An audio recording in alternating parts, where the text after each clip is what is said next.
వాళ్ళని వంట పోయేసరికి ఇంటికి పోయిర్రా, నడిపించేటోళ్ళు లేడు. రోడ్డు మీద చెప్తున్నాయి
యూట్యూబ్ సార్, యూట్యూబ్ సార్.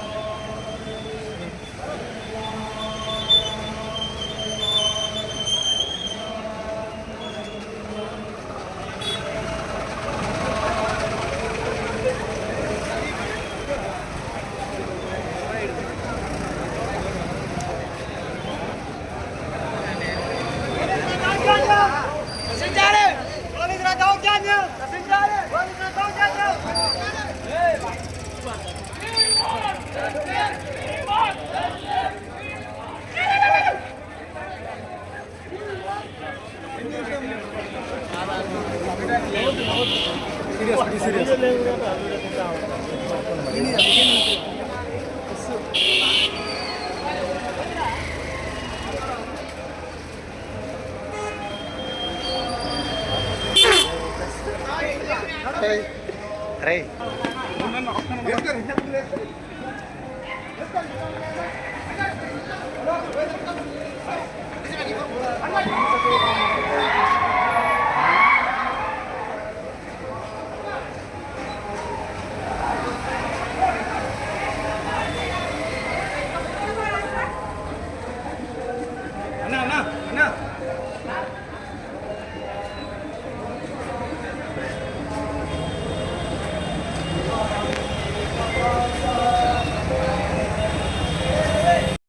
అరెస్టుతో మా ఉద్యమాన్ని ఆపలేరు.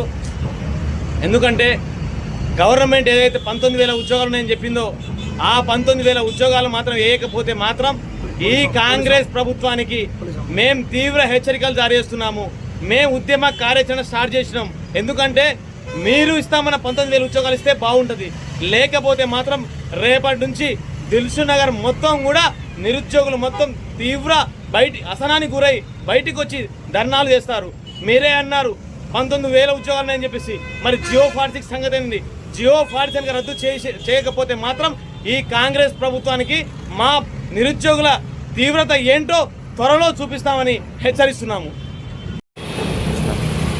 అరెస్టుతో మా ఉద్యమాన్ని ఆపలేరు.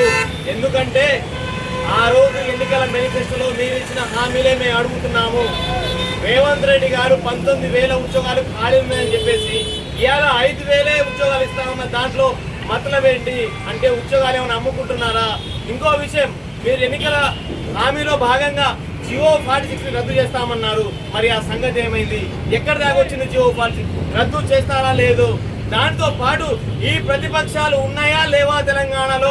ఇలా నిరుద్యోగులందరూ కూడా రోడ్ల మరి ధర్నాలు చేస్తుంటే, రాష్ట్ర రోగులు చేస్తుంటే, అరెస్ట్ అవుతుంటే, మా మీద ఎఫ్ఐఆర్లు ఫైల్ అవుతుంటే మరి ప్రతిపక్షం ఉన్నదా లేదా అని మేము గట్టిగా హెచ్చరిస్తున్నాము. మా మీద దాడులు జరుగుతున్నాయి, ఇంట్లోకి పోలీసులు వస్తున్నారు, రోజు రోజు మమ్మల్ని తీవ్రంగా అణిచివేస్తున్నారు. మరి ప్రతిపక్షాలు మా గురించి మాట్లాడారా? ఈ రాష్ట్రంలో ప్రతిపక్షం ఉందా లేదా అని ఒకటి మాకు డౌట్ వస్తుంది. దయచేసి మిత్రులారా, ప్రతిపక్షంలో ఉన్న అందరూ కూడా మాకు సహకరించాలని, మా ఉద్యమాన్ని ఊపిరిపోయాలని మేము ఈ దిల్సుఖ్ నగర్ నుండి మేము ప్రతిపక్షానికి అయినా మిగతా వేరే పార్టీలందరికీ కూడా రిక్వెస్ట్ చేస్తున్నాము. కాబట్టి మీరందరూ కూడా మాకు సహకరించాలని చేతులెత్తి మొక్కుతున్నాము.